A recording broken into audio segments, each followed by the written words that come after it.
আধুনিক বিশ্বের অন্যতম বিশিষ্ট ইসলামিক চিন্তাবিদ, দার্শনিক এবং শিক্ষক মাওলানা ওয়াহিদুদ্দিন খান আজীবন ইসলামের মূল শিক্ষা এবং বিশ্বশান্তির বার্তা মানুষের কাছে পৌঁছে দিতে কাজ করে গেছেন তিনি।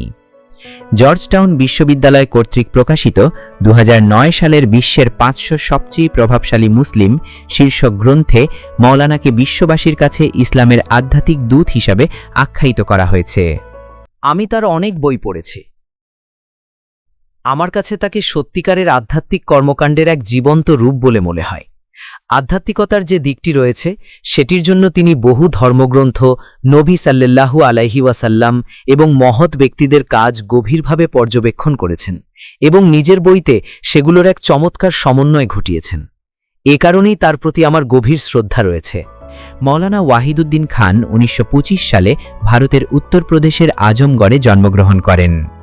ঐতিহ্যবাহী মাদ্রাসা থেকে তার প্রাথমিক শিক্ষা সম্পন্ন হয়। ইসলামের মূল উৎসগুলোকে সরাসরি বোঝার জন্য তিনি অত্যন্ত নিষ্ঠার সাথে আরবি ভাষা নিয়ে বিস্তর গবেষণা করেন।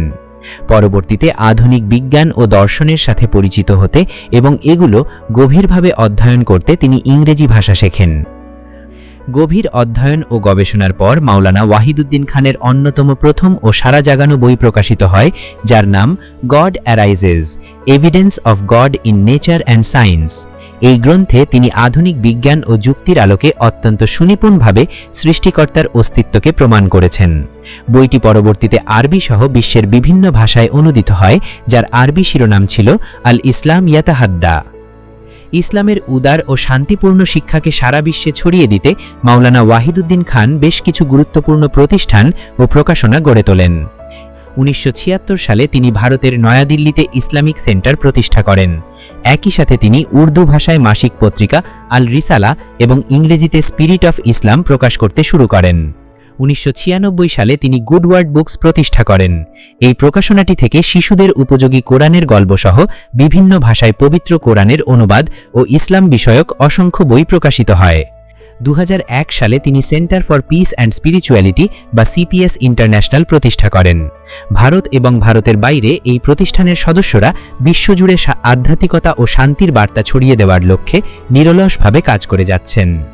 মাওলানা ওয়াহিদুদ্দিন খান দৃঢ়ভাবে বিশ্বাস করতেন যে বল প্রয়োগ বা পাল্টা সহিংসতার মাধ্যমে কখনো সন্ত্রাসবাদ বা সহিংসতা দূর করা সম্ভব নয়।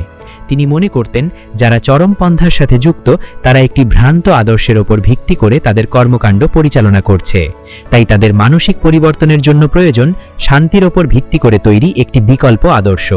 সহিংসতার সূচনা মানুষের মন থেকেই হয়। শান্তির ক্ষেত্রেও বিষয়টি একই রকম। শান্তিও মানুষের মন থেকেই শুরু হয়। তাই আমাদের প্রয়োজন একটি শান্তিপূর্ণ আদর্শ, একটি সঠিক আদর্শ। আপনি যদি মানুষের মন পরিবর্তন করতে চান তবে তাদের সামনে একটি বিকল্প ও শান্তির আদর্শ তুলে ধরতে হবে। তার লেখা the age of peace, Islam and world peace, Islam and peace এবং দ্য প্রফেট অফ পিস বইগুলিতে তিনি চরমপন্থী মতবাদের বিরুদ্ধে বলিষ্ঠ যুক্তি তুলে ধরেছেন এবং স্পষ্ট করেছেন যে সহিংসতা সম্পূর্ণভাবে ইসলাম পরিপন্থী। 2009 সালে মাওলানা ওয়াহিদুদ্দিন খান পবিত্র কোরআনের একটি ইংরেজি অনুবাদ প্রকাশ করেন।